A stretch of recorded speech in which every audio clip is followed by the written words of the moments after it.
नमस्कार, मी Abhijit Waghmode, world for nature.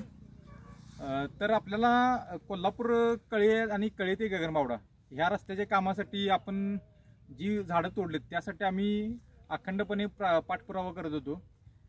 आणि त्या पाठपुराव्यानंतर आम्हाला काल असं ठेकेदारांच्याकडून उत्तर आलं. म्हणजे थोडक्यात आम्हाला राष्ट्रीय जो हायवे म्हणजे राष्ट्रीय महामार्ग विभाग आहे त्यांच्याकडून आम्हाला उत्तर मिळाले की पन्हाळा तालुक्यातील इंजोळे गावात जवळपास आपण एक साधारण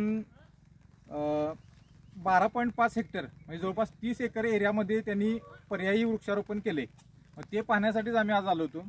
तर आम्ही आता जिथं त्यांनी वृक्षारोपण केले त्या साईडवरच उभे आहोत. तर सर्वप्रथम मी तुमच्या निदर्शनास आणून देऊ इच्छितो की आम्हाला सांगितले की त्यांनी 12.5 हेक्टरमध्ये वृक्षारोपण केले. तर 12.5 हेक्टरमध्ये जवळपास 30 एकर एरिया होतो. हा जर एरिया बघितला आपण वृक्षारोपण केलं ना, हा मॅक्सिमम 4 ते 5 एकर एरिया आहे. म्हणजे ॲक्च्युली रायटिंगमध्ये जे सांगितले आणि प्रत्यक्षात जे केले यामध्ये प्रचंड तफावत आहे. आणि दुसरी गोष्ट म्हणजे आपल्याला जे सांगितले की वन विभागानं जी नियमावली दिली की स्थानिक प्रजातीची देशी झाडं लावायची आहेत, त्यामध्ये आंबा, वड, पिंपळ, काटेसावर, जांभूळ अशी फळझाडे आणि आपली स्थानिक प्रजातीची देशी झाडे लावणे अपेक्षित होतं. तर यांनी काय लावले तर गुलमोहरची बरेच झाडं लावलेत, पेट्रोफॉर्म लावले, बऱ्याच ठिकाणी शंकासूर लावलेत. आणि वन विभागानं स्पेशली मेन्शन केले की यामध्ये जवळपास ना एक 10 ते 12 फूट उंचीची झाडं लावायची आहेत. तर मला वाटतं ही एक 2.5 ते 3 फुटाची झाडं आहेत. आणि मला वाटते गेल्या 8 दिवसापूर्वीच लावलेत. स्पेसिफिकली त्यांनी काल त्या लेटरमध्ये मेन्शन केले की ही झाडं 3 वर्षापूर्वी लावलेली आहेत. म्हणजे या झाडांचं वय थोडक्यात 3 वर्ष आहे. परंतु ही झाडं गेल्याच आठवड्यात लावलेत. म्हणजे थोडक्यात काय केली नाही की सातत्याने निसर्गप्रेमी आणि पर्यावरणप्रेमींचा पाठपुराव्यामुळे त्यांनी आपल्याला कुठेतरी कशी तर झाडं लावायची व यांचा जो आपल्या पाठीमागे ससेमिरा लागलाय तो कुठेतरी थांबवायचा या उद्देशाने ह्यांनी एवढीच झाडं लावलेत. आणि मुळात झाडं लावलेत तर लावलेत आणि ते कुठल्याही शास्त्रीय पद्धतीने झाडं लावली नाहीत. हे बघा, ही जी आता ट्री बॅग आहे मला वाटतं गेल्या 2 दिवसापूर्वीच लावलेली आहेत. आणि लोकांना सांगितले म्हणजे आम्हाला पत्रात सांगितले की 3 वर्षापूर्वी झाडं लावलीत आणि झाडांचं वय 3 वर्ष आहे. तुम्ही बघू शकता हे ॲक्च्युली झाडाचं वय 3 वर्ष आहे. त्या झाडाची उंची किती आहे बघू शकताय. पण प्रदेश बघितला तर हा पूर्ण पन्हाळा तालुक्यातील जो इंजोळे गावातला उताराचा प्रदेश आहे. आणि वॉटर लॉगिंगमुळं जवळपास खड्डा बघितला तर झाडांचा इतका मोठा काढला आहे आणि 100% वॉटर लॉगिंग होणार. आणि खाली जर आपण बघितलं तर अक्षरशः टेकडीच्या डोंगराच्या उताराला लावलेत. म्हणजे जरा मोठा पाऊस झाला की ही सगळी झाडं जाऊन खाली तळाशी जाणार आहेत.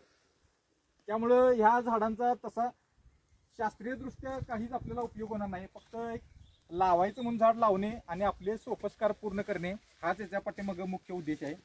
आणि खरोखर जसं आम्ही म्हटलं होतं की झाडं नावाला लावून फक्त जनतेच्या डोळ्यात धुळफेक करायचं काम सुरू आहे. आणि सध्या त्यांनी तेच केले. म्हणजे झाडं लावतायत परंतु विदेशी झाडं लावतायत आणि त्यातला एकही निकष त्यांचा नियमात बसत नाही. जे वन विभागाने नियम केलेत त्यात एकही निकष बसत नाही.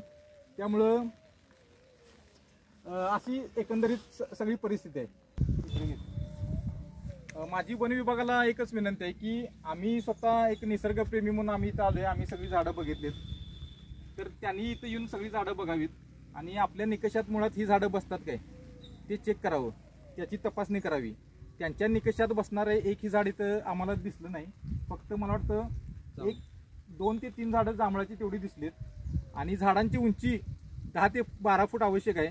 तर ही फक्त 2.5 ते 3 फूट मॅक्सिमम मला वाटतं एक 3.5 फुटाची झाडं लावलीत. आणि झाडांचं जर शास्त्रीयदृष्ट्या तुम्ही बघितली 2 झाडांच्या मध्ये स्पेसिफिक अंतर असतं. त्या पूर्ण ते सगळे नियम धाब्यावर बसवलेत. शास्त्रीय याला काहीच बेस नाही. जवळपास 1 मीटरचा पण गॅप नाही 2 झाडांच्या मध्ये. 2 झाडांच्या मध्ये 1 मीटरचा गॅप नाही. आणि झाडं कशीही उतारावर लावल्यात. बरेचदा खडकाळ जमीन आहे, मुरुम दिसतो तिकडे आजूबाजूला, त्या ठिकाणी बरीच झाडं लावलेत. म्हणजे फक्त एक आपल्याला सोपस्कार पूर्ण करायचे आहेत आपल्या कॉन्ट्रॅक्टमधले म्हणून झाडं कशीही लावलेत. आणि याला काही म्हणजे शास्त्रीय बेस नाही आणि आम्हाला वाटत नाही की ही झाडं फार काळ तग धरतील. पावसाळ्यानंतर ही झाडं मरून जाणार आहेत 100%.